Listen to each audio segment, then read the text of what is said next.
Good evening, Priscilla. Good evening, good evening, good evening. Hello, Cousin Cheryl. Hey, Deordre. Hey there. Letting the people sign in. Gonna go ahead and get started. All right.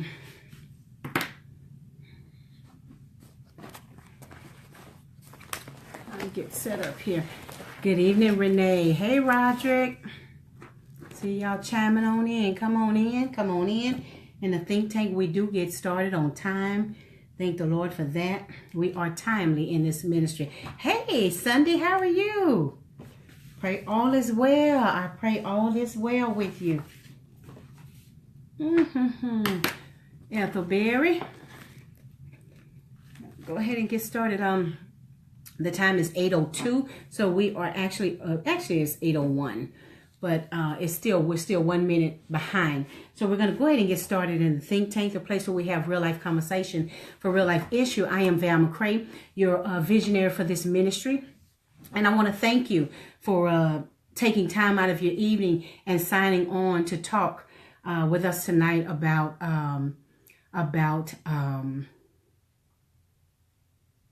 death. It's not a pleasant subject. It's not something that many people care to discuss. And my guest for the evening is already signed in, so I'm going to go ahead and bring her in. But it's something that we don't really talk a lot about, but we really need to talk more about because, as I said this morning on my Facebook Live, death is just as part of death is just as important as living.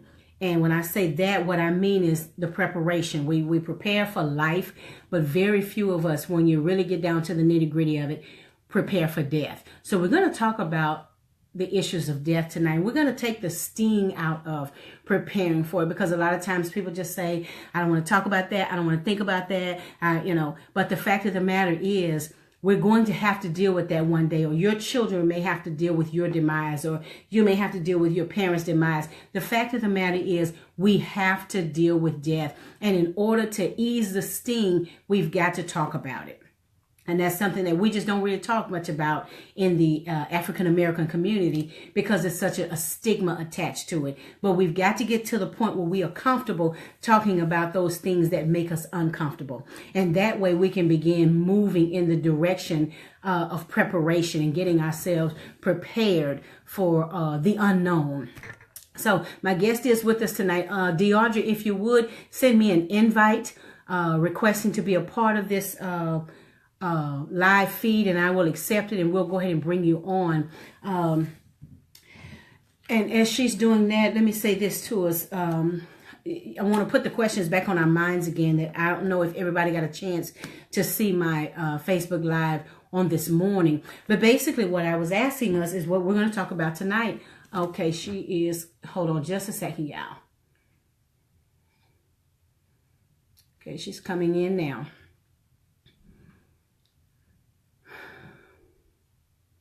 Coming in now.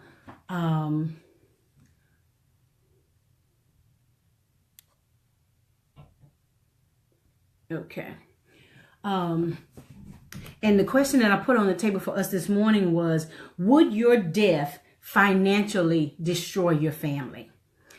If God were to call you home today, and that was the question, if God were to call you home today, Tuesday, March 13th, 2018, if God were to call you home today, would your house be in order? Would your financial business be in order? And the sad reality is,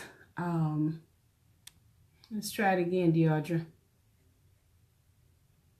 And the sad reality is, a lot of us probably would not be, if I can use it, if I can say this, we not. I cannot talk, excuse me. We would not be prepared to die financially, because so many of us are being strapped with so many other concerns. A lot of us were hit by Harvey. A lot of us have health issues. You name it, the list goes on. But the fact of the matter is, preparing for your death is a priority. It should be a priority, because at the end of the day, when you are no longer there, when you're no longer present, whether you are a contributor in the home or not, your presence, if you're no longer there, it is going to affect the entire family. It's going to affect the entire family. So if the question were asked of you personally, one-on-one, and I just want you to answer you answer, this is a personal setting on tonight. I want you to ask yourself that question and answer that question, because many times what happens is when we finally get to the point where we've built up the courage to get into the mirror of truth and we ask ourselves the questions, the necessary questions, then because of the overwhelming feelings we get as a result of having asked the question, then we back up and we tend to neglect the answers. And neglecting the answers and being afraid to ask the questions, that's 6 in one hand and half a dozen in the other. And one thing about this ministry is a platform in which it opens the door for us to talk about real life issues, real life conversations for real life issues. I'm still trying to get Deordre in. I'm trying again, Deordre. So neglecting the answers and not asking the questions. You know, that's 6 in one hand, half dozen the other. Because if you're bold enough to face the questions and ask yourself the difficult questions, am I prepared? If the answer is no, then you have to ask yourself yet another question. Why am I not prepared? Is it not a priority with me? Do I think I'm not going to one day die? Do I think that I will live on forever? It could be a number of things. Sometimes it's something as simple as, well, I didn't learn that with my family growing up. We didn't talk about those things. My mom and my dad didn't teach me financial matters and this, that, and the other. That may not have happened. But here's the thing. When you have an opportunity to gain knowledge and gain information, the Bible says in all of that getting, get an understanding. So when you get into a particular area that you are not well versed in and you begin to gain knowledge and develop understanding, then it's time for us to do something with that wealth of knowledge. We don't gain knowledge just to say we have it. We gain knowledge for the purpose of using it. Good evening, Brittany. Good evening, Miss Phipps. Good evening, Miss Sheila. We gain that knowledge for the purpose of using it. So whatever the answer is to the question, if my soul was required of me on tonight and I went to bed with my family, but everybody woke up but me, number one, your family will be devastated simply because mom is gone or dad is gone. Your family will be devastated emotionally. Your family will be devastated. It may affect them physically. It may affect them mentally. It can affect in many ways. But here's the thing. You have the power. You have the power. Hey, Candace, you have the power to plan so that it will not cripple them financially. And all it takes is planning. All it takes is making the proper decisions, talking to the right people, talking to those who are experts in the area of financial matters. It's just about getting busy. It's about putting that on the list of priorities. So I'm still having problems getting Deordre in.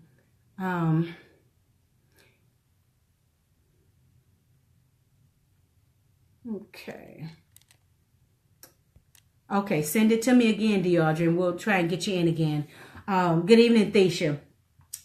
So this is really not, and I don't want to sound, it's not a subject that we should be terrified of. It's not something that we should be afraid to talk about. It's something that's very real. If you were to poll just people in your inner circle, as I said this morning, every one of us know of somebody who has passed away. Know of 2, 3, 4 people that's probably passed away in the last month. As I said to you this morning, my husband just came off of a stretch of burying 4 family members in a 2-month period, of which he had to travel and preach funerals, travel and preach funerals. Youngest was 36, and I think the oldest was about 80.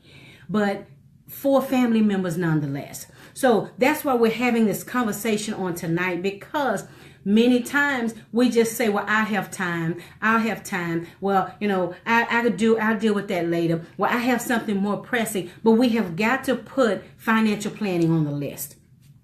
In late December 2016, my husband at the Bethel Church, he brought in a program called Financial Peace University that was owned by Dave Ramsey.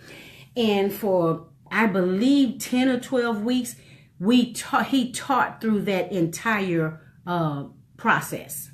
One week we dealt with relating to money, and we dealt with retirement and college planning. Another week we dealt with the role of insurance. Another week we dealt with,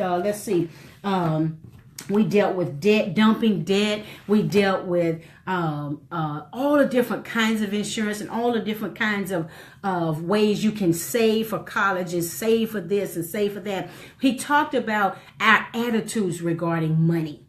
He talked about our belief systems that in most cases we inherit from our family, from our parents. We get our habits and our spending. We get that from somewhere. And chances are it's from your environment, your upbringing. When we were coming up in our home, my parents, they let us in on what things cost. Light bill. This is what the light bill looks like. This is what this looks like. This is what that looks like. Our parents showed us this and the other. So as a result, when my daughter was coming up, when my daughter was about 10, I believe, 10, 11 maybe, what I would do is show her the bills, and I would actually let her write the checks out, and then I would sign them. So Kendall would know early on, this is, how you write a check. This is what a check is. This is the purpose of a check.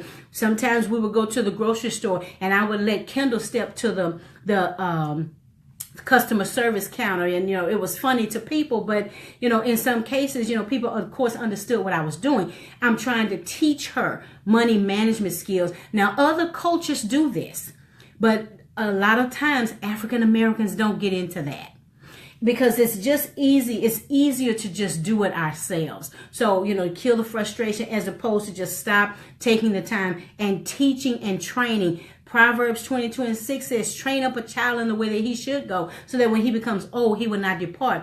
One thing is for certain, and that is the teaching and the training, the foundation that you are laying for your children, the foundation I lay for my daughter. That's what's going to carry them through life. It takes time, it takes effort, it takes energy. It does. When on those days when you're tired and you're frustrated, we've got to keep teaching. We've got to keep teaching, because at some point in time, the children will grow up, and the children will become married and parents, or the cycle begins again. So if you have not deposited anything within them, where will they go to make the withdrawals? They have to depend on other people to teach them what they should have been taught at home. So that's the whole reason for this conversation on tonight. I'm having a real problem getting Deordre in, but that's, thank you, Lord. Here she comes. That's the whole purpose for this meeting on tonight. Deordre is a young lady that I grew up in the Pleasantville area community, both in the Gethsemane Church. And hey, Deordre. Hey, finally made it in. Can you hear me? I can. Can you hear me? I can hear you. Okay. Yeah, I can hear you. Can you hear me? I can. I Yes. can't. Okay, I can hear you now. Okay, I was just kind of giving them an overview regarding us coming up in the Gethsemane Church, and as youth, and I'm telling you all this, listening audience, because back in the day, the community was made up of the home, the church, and the school. And in any one of these environments, you could be taught, you could be disciplined, you could be trained, because people were trustworthy. People were not trying to take advantage of you. Things were very different from what they are now. But even though things are as bad as they are, what I want to say to us on tonight is this: don't lose hope and don't lose heart. There are still some good people in this world. There are still some good people in this world. So as we were coming up, Deordre and I were coming up in the Gethsemane Church. Pastor Wiggins started a summer youth program, and every summer, you agree? Okay, every summer the youth of Gethsemane.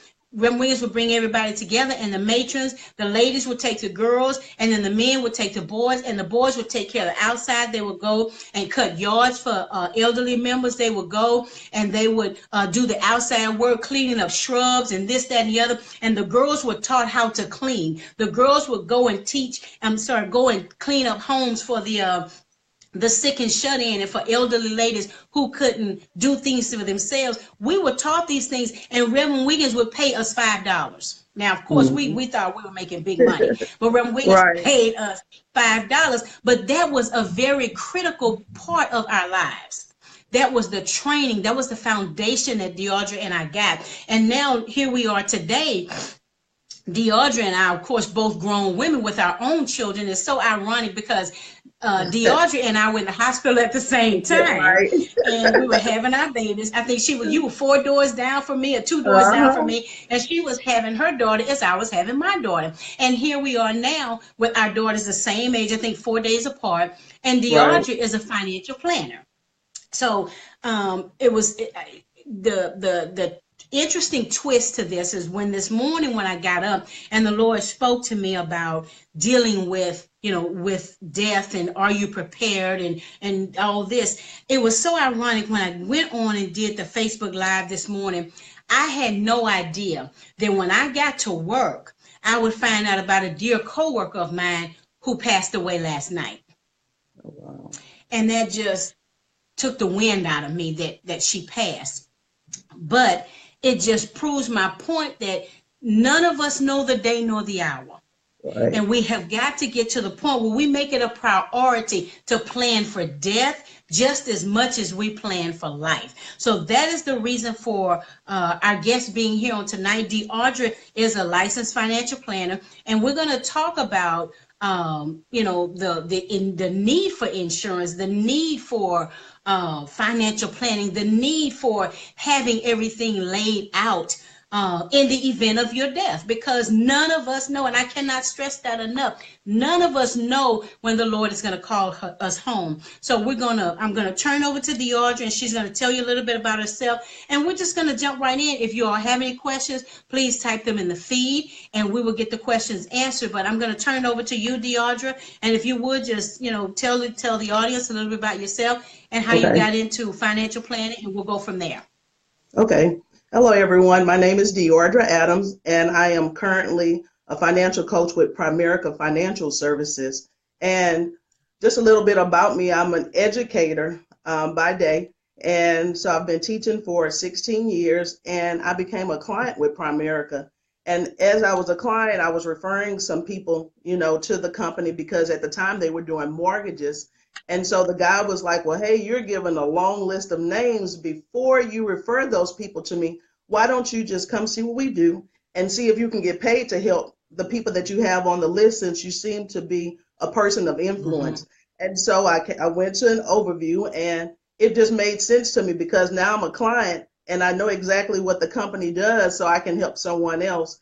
And so been with the company for 10 years. I have my life license. I have my investment license. So I am able to help with life insurance as well as help with investments.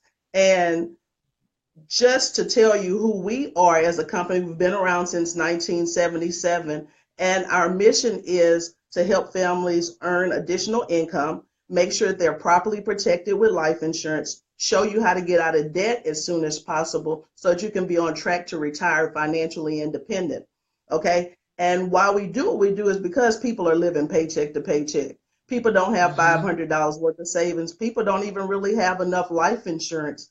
And so we believe that there are 3 boxes that you should have checked off. You should have, first of all, life insurance checked off, because that's like the foundation to a financial house. Right. Say, for instance, you have a husband and a wife.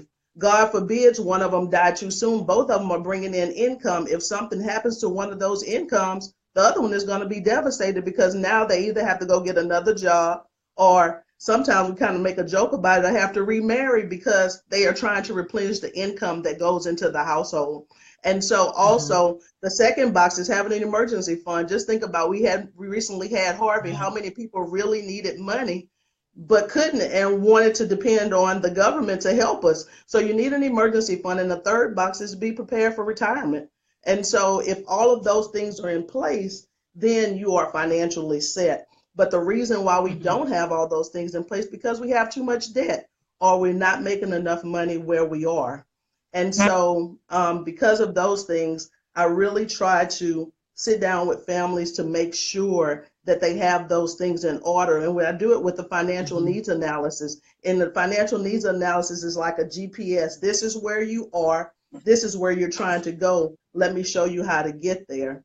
And one concept I kind of want to introduce to everybody is the rule of 72. Not many people know about the rule of 72, and it kind of determines how we spend money in general. 72 divided by any given interest rate, that tells you how long it takes your money to double. So let me give you an example. Say, for instance, our parents probably saved money in the bank and put money in CDs. So when we put the Mm-hmm. money in CDs probably was giving us about 4%. So you take 72 and divide it by 4%, it's going to take your money 18 years to double. So if you put $10,000 in that CD, it's going to take 18 years for it just to double to $20,000. And at 6%, Wow. it's going to take 12 years for it to double to $20,000. So what we try to do is show people how to get anywhere between 9 to 12% because your money is going to double a whole lot quicker. Mm-hmm. And it's all about the power of compounded interest. Now, some of this may sound foreign to some people, but compounded interest is really important because that's where our credit cards come in and things like that. The banks give us credit cards, Mm-hmm. give us a 26% interest rate because they understand the rule of 72.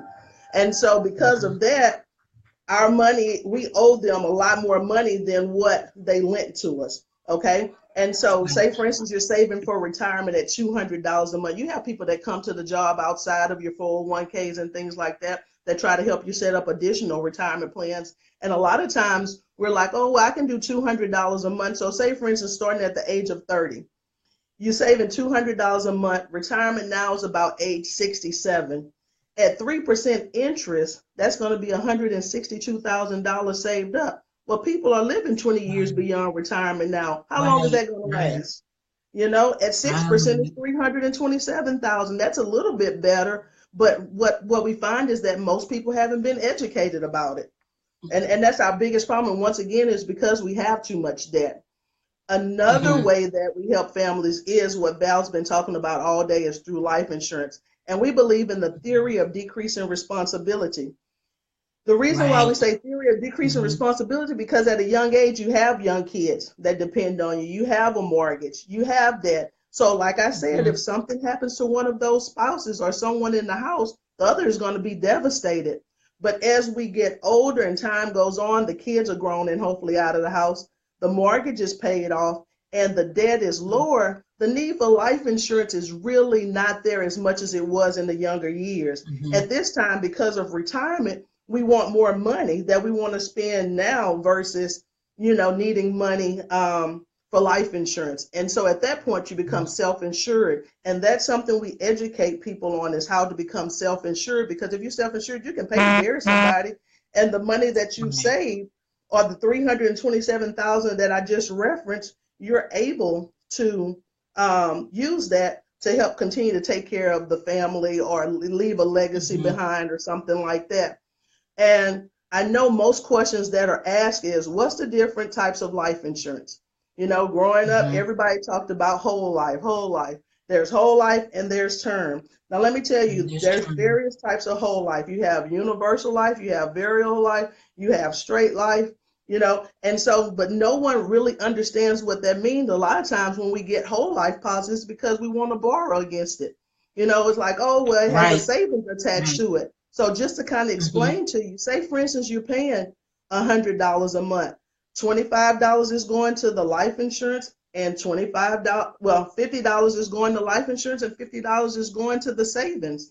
But what we find is that when you truly read inside of most of the policies, there are four funny banking rules. one banking rule is they keep your money for the first 1 to 8 years. And if you Yeah. see, there's a bunch of zeros going down this particular page that tells you how much cash value you have, but we really Hmm. don't read our policies. And so what happens, they have to pay the rent. So that's kind of where that money goes back to the company. So say for instance you go to the bank and say, well, I've been paying $100 and 1,200 has I paid 1,200 to the company and 600 has gone to savings. Well, I want to borrow $600, or I want my $600. They're gonna tell you can't have it because that money is not there. The second the Wow. second funny banking rule is a low rate of return. It just goes back to the rule of 72. The rate of return that they give you is anywhere between 1 to 3%. 72 divided by 1 is 72 years. So that money is really not Mhm. growing within that policy. Right. Then the Right. third banking rule is 6 to 8% to borrow it. Who wants to borrow their own money? It's my money. I'm putting into it. Why do I have to borrow it? So Right. if you notice, they're giving you 1 to 3% on the money in the cash value, but they're charging you 6 to 8% to pay it back. Okay. And then the fourth one is they keep your Hmm. money if you die. What that means is you have cash Yes. value and you have life insurance. Okay. At the time of death, you're only going to get one or the other, one or the Right. other. And what happens is if you don't choose the option at the time that you're writing the application to get both, you're not going to get it. Then your family's Hmm. not going to get it. So that money is going back to the company. And most times you want the death benefit, to pay for the services and things of that nature. But the cash value just goes back to the company. Okay. And so Now, then go DeAndre, ahead. Mm-hmm. excuse me, let me ask you this, because I hear a lot of times you hear mothers who may be single parents.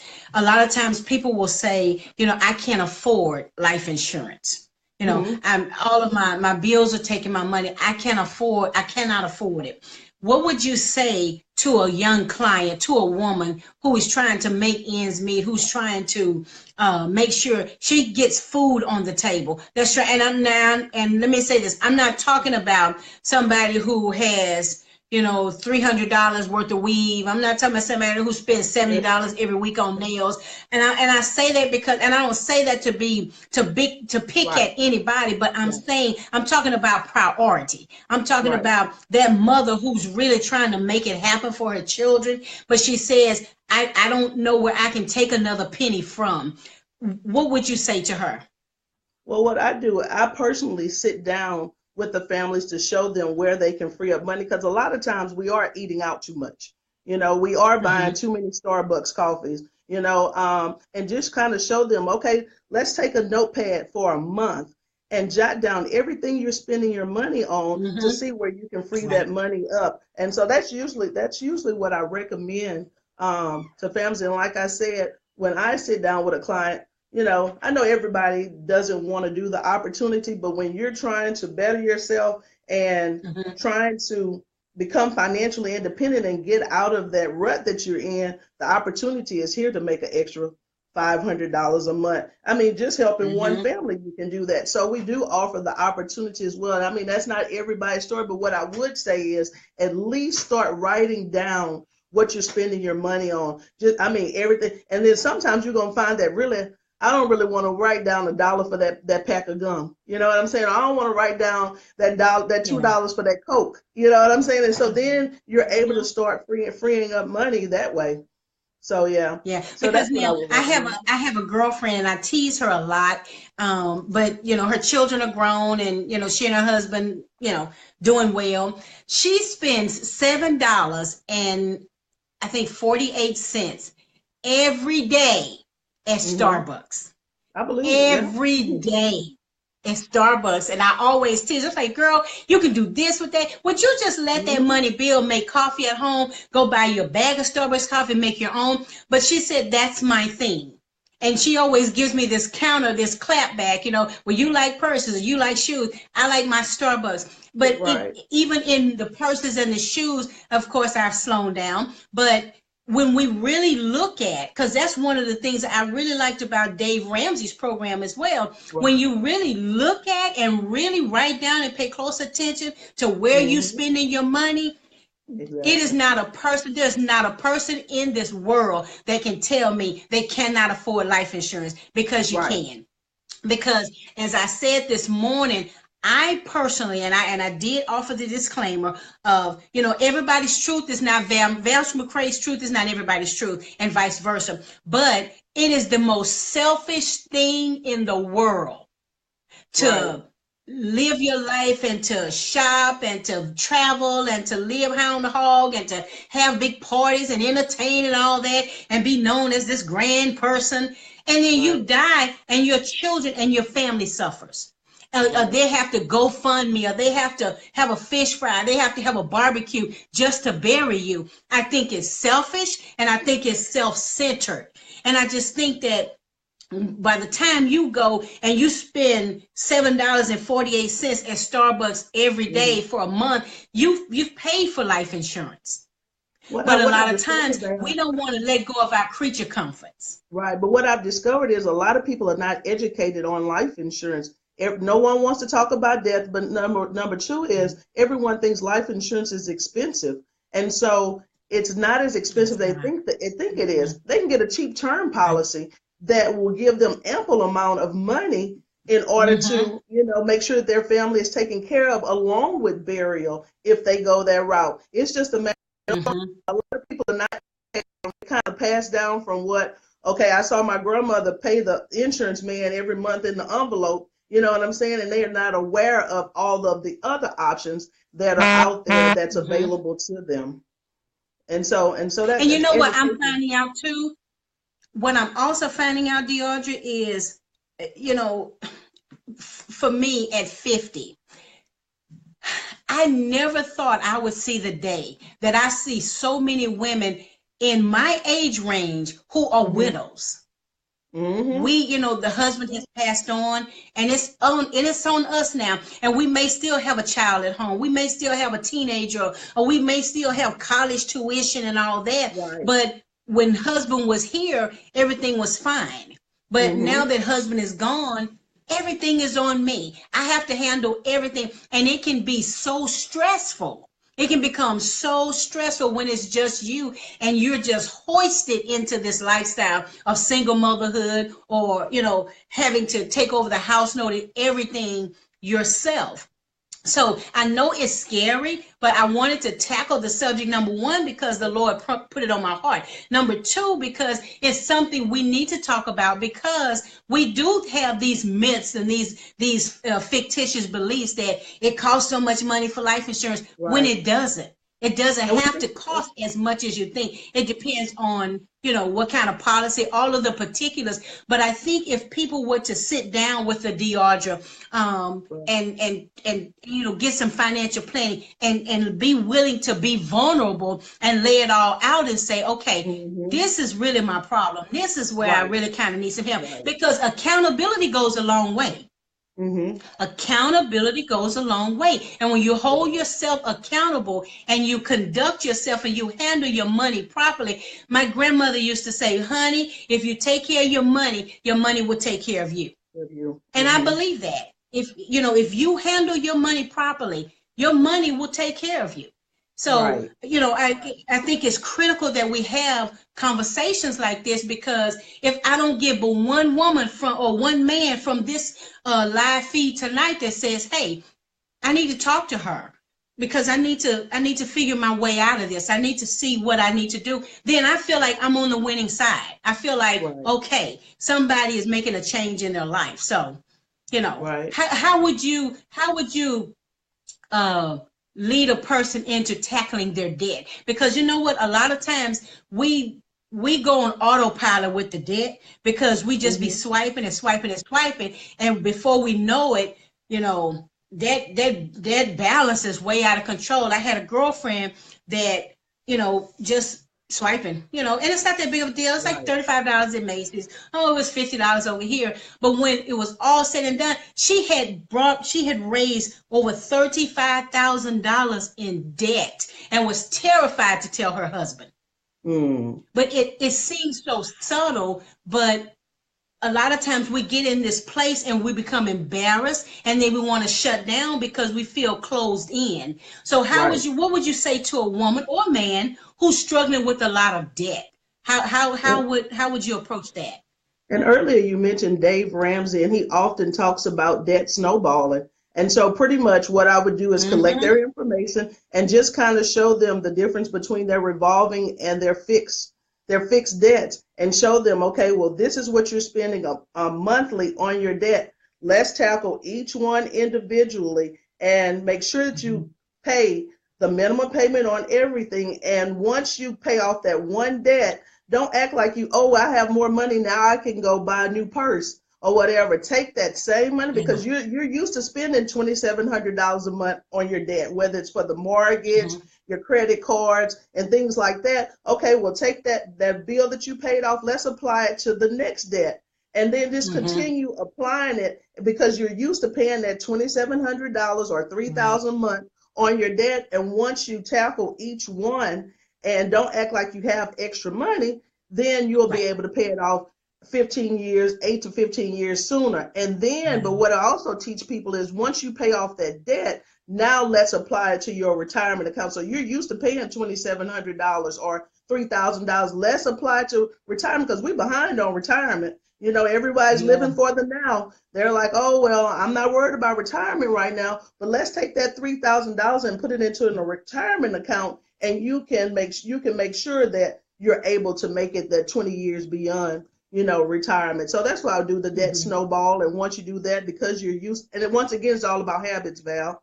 It's all about Yeah. habits. If you're being held accountable and you're writing it Mm-hmm. down, and that's why you need someone to hold you accountable. So that's what I would Yeah. do, the debt snowball, and then just continue showing them how to use that money to work for them. Okay, and you know what? In one of his segments, Dave Ramsey, and I'm referring to him because we went through this teaching. Pastor walked us through this teaching. I think it was 12 weeks. But one thing that I found really interesting in a section he was dealing on, the segment on relating to money. He talked about a husband and a wife. He says in every relationship, in every marriage, you have a spender and you have a saver. Mm-hmm. Now, I know, my husband and I were just kind of looking at each other like really funny, because it was like everybody in Bethel who knew Right. this, who knew who the spender was and knew who the saver Right. was. Anywho, I thought that was really interesting because it takes discipline, and a lot of times women will think because you're married, well, you have extra income, but it's not always easier. Even just because you're married, there Right. still is a mode of discipline that you must have. Discipline Exactly. is critical when you start talking about life planning or even estate planning or whatever. It's very critical. You can't always get, just like you said, that extra, handbag or that extra whatever. Sometimes you just have to pass, cover your eyes, put your blinders on, and keep going. Because Mm-hmm. that same amount of money, you can take it and put it on another bill. And when you remain disciplined, of Right. course, tithing and paying the Lord first.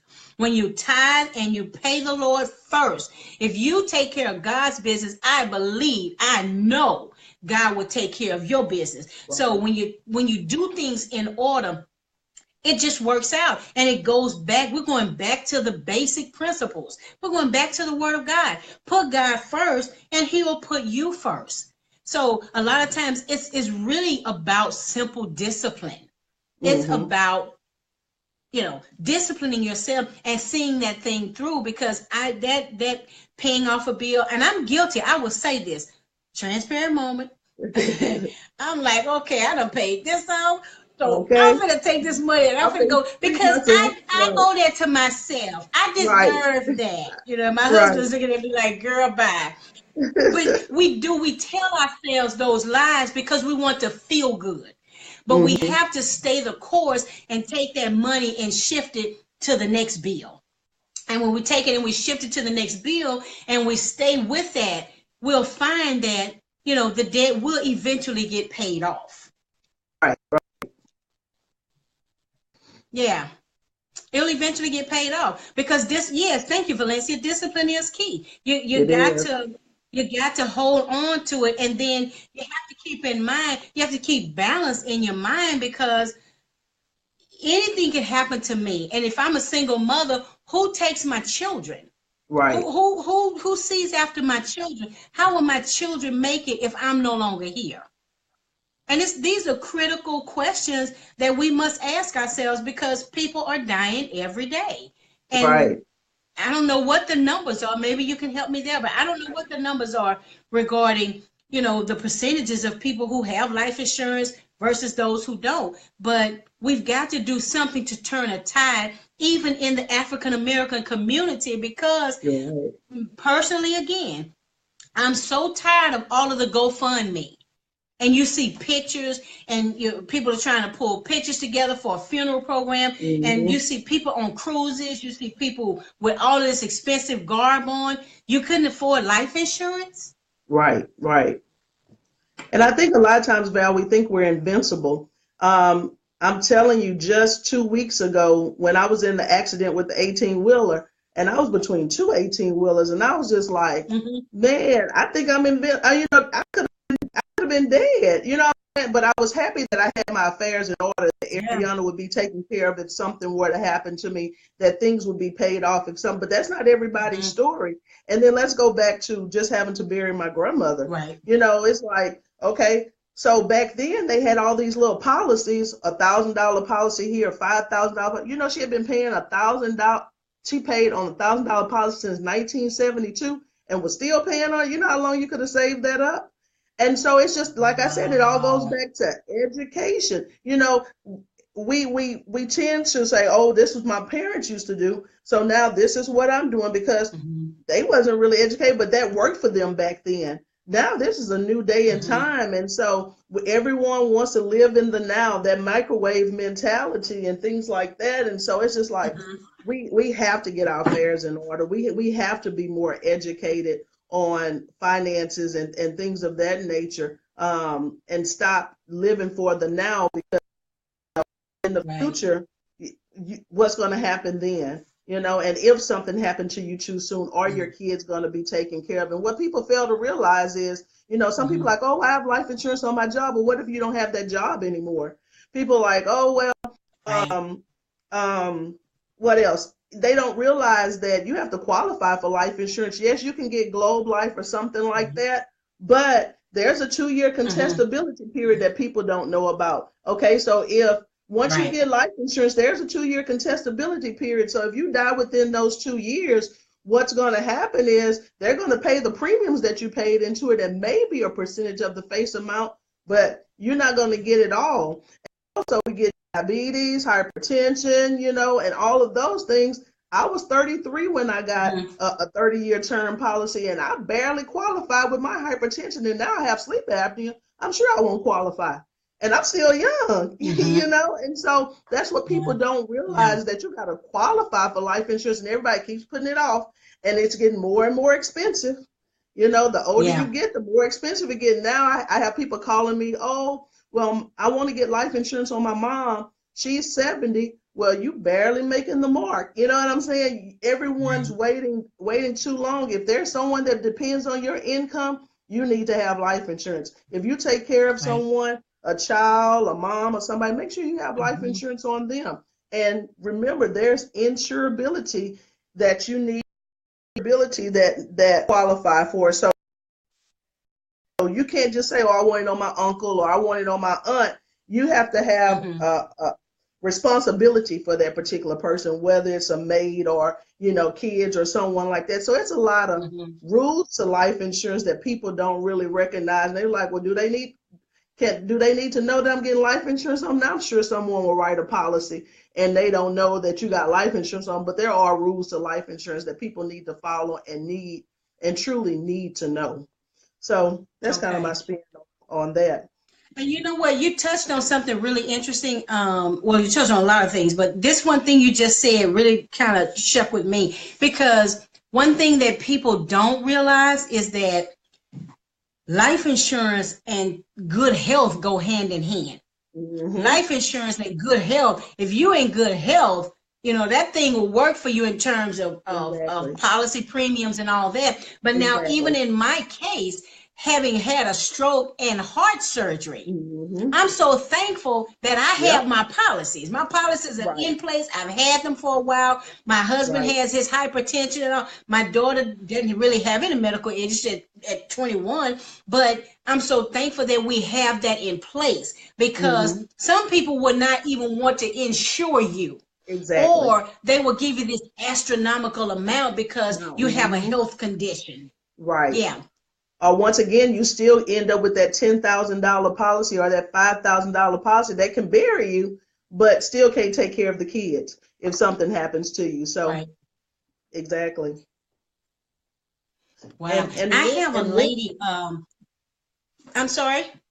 when getting life insurance, also people tend to just say, "Oh, I need 100,000 here," or "Oh, I need 50,000," or whatever. There's really a way to determine how much coverage you need, and I like to look at it as Hmm. DIME. The D stands for how much will it cost to bury you, and how much debt do you have that someone will be responsible for. I is the income replacement. How much of your income will your family need if something happens to you?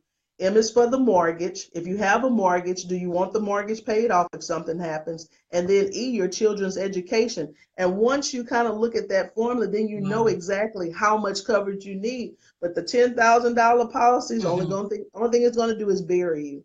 The $5,000 policy, Right. that's just burial. What about the kids? What about your spouse that's left Right. behind, or your mom that you was taking care of? Or the outstanding loans that you may have or something like that. So it's a lot to take into consideration that people don't, and just think, oh, I can just go get, I see it on TV, oh, I'm gonna go get Omaha, Nebraska or something like that, and then it's still not Hmm. enough. So Amen. Now, tell the people how they can get in touch with you if somebody wants to sit down, because this is very personal, but it's very necessary. So, if you right. would just tell the people how they can get in touch with you, and of course, they know that they can get with me, and I can give them your information as well. But if you would let the people know how they can get in touch with you. Okay, once again, my name is Deordre Adams, and my number is 713-443-0129. Also, I have a Facebook page called I Educate Financial Solutions that you can also like, that has my contact information. I'll also put it in the comments, how to get in contact with me. Okay. Yeah, All right. and I'm doing that now, Val. Do So we if have you any have some questions remarks or from the something like any- anybody in the audience? Do we have any questions before we sign off? I'm kind of getting a minute because sometimes it's delayed.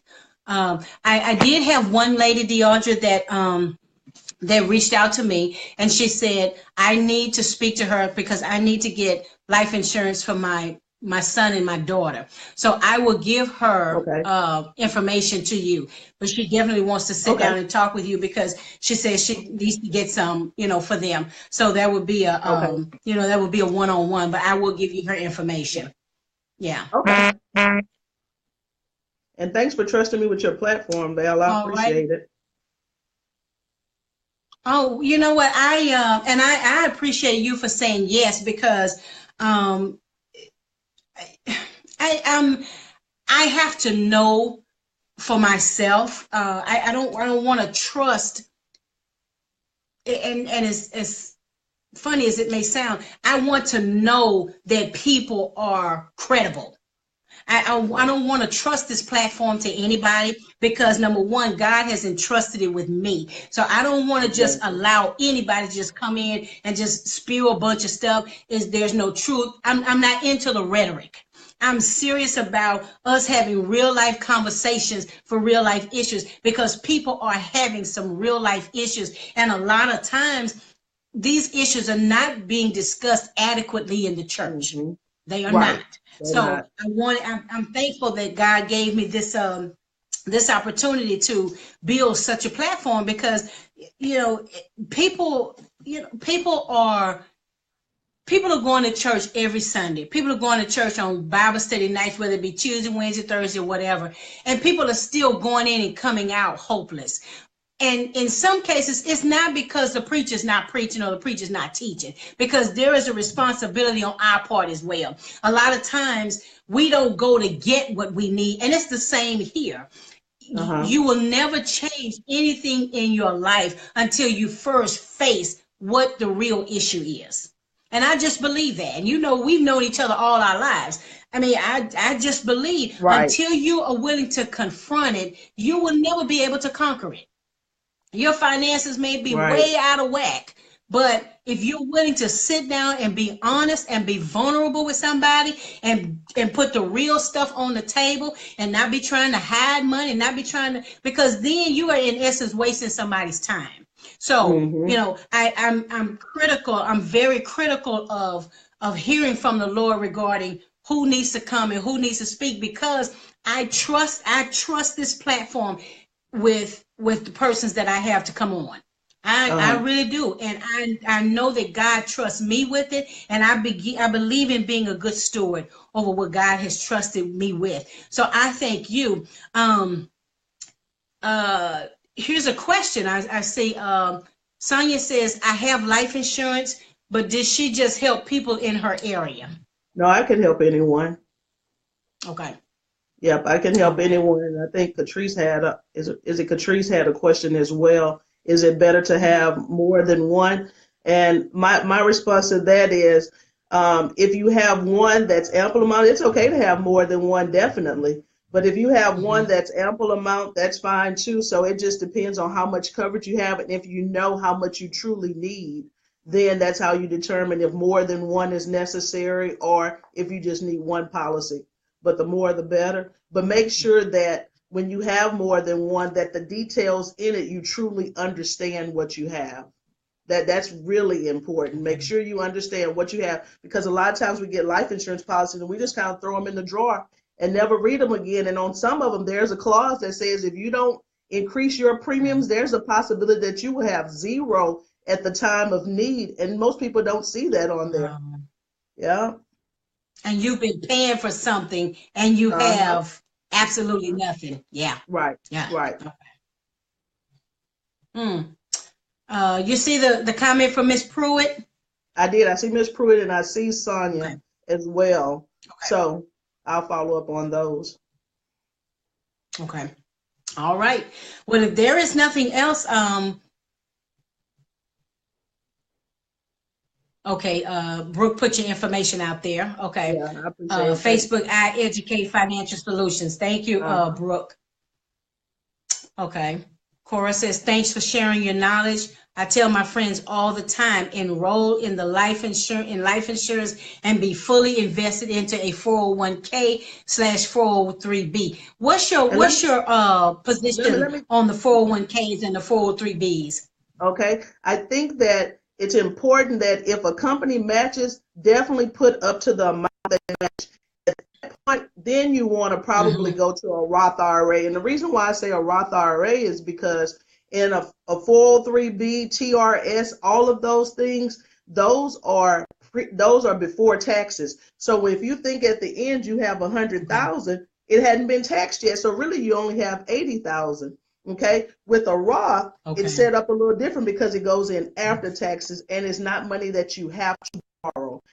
But it's your money Okay. and be used for college, first home time buying, as well as, major medical. So Mm-hmm. I believe that you should have something at the job and put Okay. as much as they match. Don't go beyond someone, like if they match 3%, don't put in 10% because that money is going to get taxed.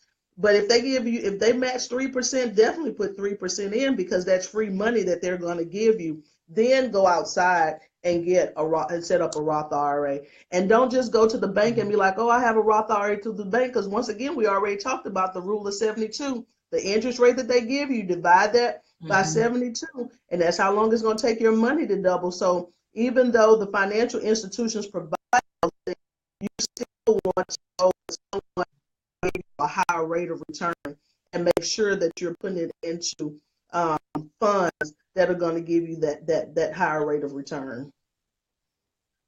Is there a certain Okay. amount to begin in a Roth IRA? Um, The maximum that you can put in a year if you're under 50 is 5,500. So if you want to max, $50 is usually a starting point.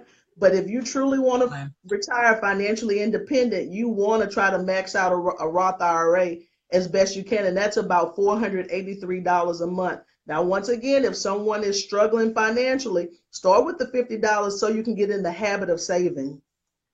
So that would be my advice Yeah. on that, Paula. Because it's about shifting the mindset.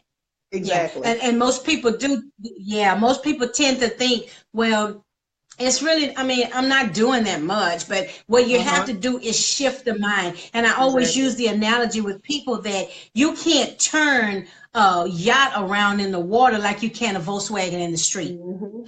It Mhm. takes a minute. It takes time to turn that thing. And it's the same way with our thinking. It's the same way with our discipline, because we have been conditioned to do something a particular way all of our lives. And you Right. have to, a lot of times we're dealing with, well, this is the way my mom and them taught me. And you're dealing with some emotional stuff as Right. well, because this is the way my mom and them did. And this, Right. this is the way my daddy showed me how. So you have to kind of break down some of those things because times are changing.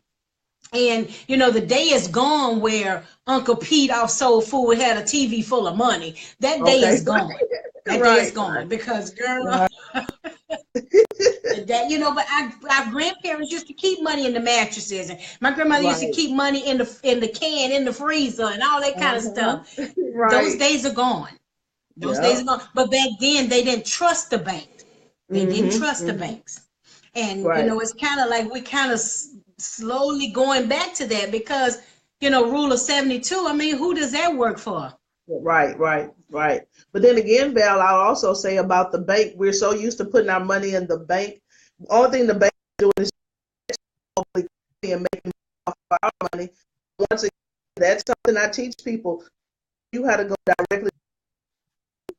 Let me show you how to go back to the global yourself and make the money that the bank's making off of yours. Because like I say, they give us maybe 1% in the savings account. If that, it's like Mm-hmm. 0.0835 money. Not you're not making Yeah. any money off that. CDs are not. My grandmother used to be really big on CDs. CDs don't even really make a good rate of return anymore. So you really, Yeah.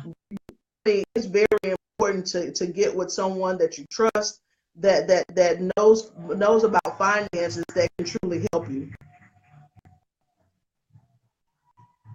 So Mm-hmm. Yeah. Yeah. And get started that way because I mean the banks are just simply taking your money and using your money to invest and to make money for exactly, themselves. That's exactly, primarily what the banks are doing. Yeah. exactly. Okay. Okay.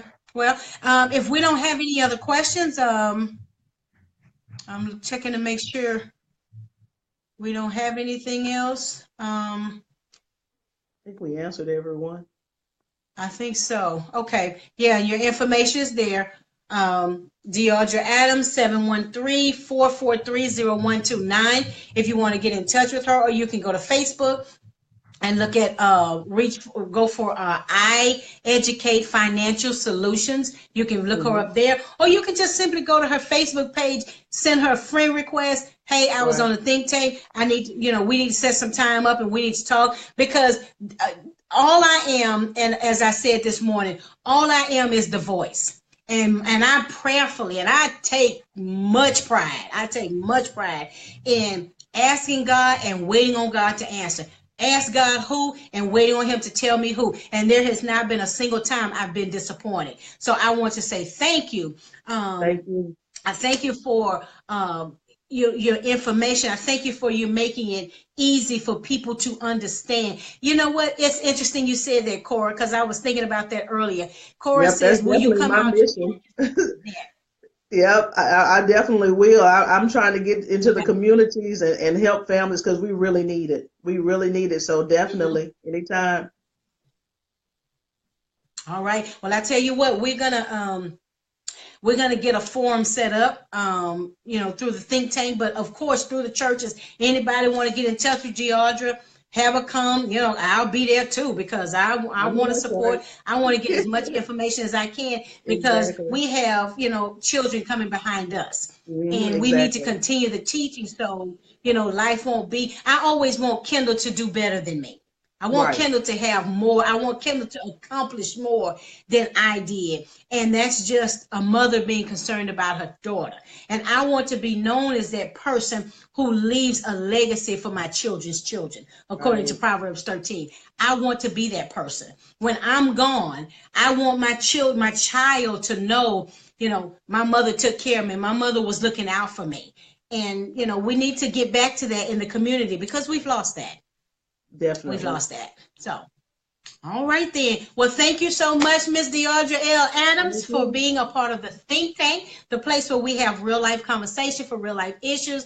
Thank you for all of those of you who have signed on and had questions and comments. You know how to get in touch with her. Feel free. No need to go through me unless you just absolutely have to. Send her a Facebook request, friend request. Talk to her, meet with her one-on-one. Get your financial house in order, because again, none of us know the day nor the hour when our soul will be required of us. So we want to make sure when the Lord calls us home, our children, our children's children, we will have something left. Our families will be able to survive in the event of our passing. So I'm going to bid you all grace and peace. Before I go, I want to remind us about the Think Tank Conference. Why did I get married? We're going to be talking about finances also, and we need to talk about that a little bit further as well, Okay. Deordre. Gotcha. Why did I get married? The conference is Friday, July the 27th through Saturday, July the 28th. It's going to be held at the Sugarland Marriott Hotel, Town Square. I always get that all jumbled up. But we have flyers out there. Early bird registration ends on April the 1st. Early bird registration is $100. We have some amazing speakers who are going to pour into you. You do not have to be married to come to this conference. But if you are truly a woman who desires to be one day be married, the best place for you to come and get your information is from a responsible married woman. And every one of these women, they are Christian women. They live and they walk the example of a Proverbs 31 woman. So you will come and you will get the teaching. And then on top of that, you have such rich fellowship. Meet some new sisters, develop some new friendships, because it's all about fellowship. Because believe it or not, we are all in this thing together. I don't care what anybody says. We are all in this thing together. Our issues are universal. All of Mhm. us are dealing with something. We may not be going through the same thing, but I guarantee you, if you talk to people long enough, you will discover they've either gone through the same thing you've gone through already, they're either going through it right now, or it's coming up the road. So why not get together, share your stories, talk to other ladies who can impart wisdom into your spirit, your marriage, and your situation. So that is the conference, July 27th to 28th, 2018. Sugarland Marriott Hotel, Town Square. So get your registration in. Early bird registration ends on, I almost said August the 1st, on April the 1st. And I will see you all on next Tuesday. Next Tuesday is our third Tuesday of the month, which is Conference Chat Tuesday. And my guest next week will be none other than my sister, my covenant sister, Mernine Spearman, Lady Mernine Spearman of the All Welcome Church. And she is going to be one of our conference speakers. And she is going to be dealing with praying women, praying wives, undergirding your marriage in prayer. But next week, she's going to be coming from the subject of prospering, how praying women become prospering women. So we will see you all on next Tuesday, if the Lord delays his coming, right here in the think tank, the place where we have real life conversation for real life issues. I pray and trust that this has been helpful for you tonight.